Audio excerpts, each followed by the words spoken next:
Yung mga bro, objects at Air Force enthusiasts. Ngayon, sasalubungin natin ang isang nakaka-adrenaline na balita mula sa Department of Budget and Management (DBM) tungkol sa Additional Air Transport Capability Acquisition Project ng Philippine Air Force.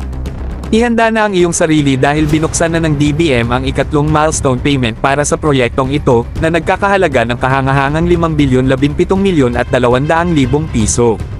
Ito ay isang malaking bahagi ng halaga ng kontrata, na nagpapakita ng patuloy na progreso sa ating layunin na palakasin ang ating kakayahan sa air transport.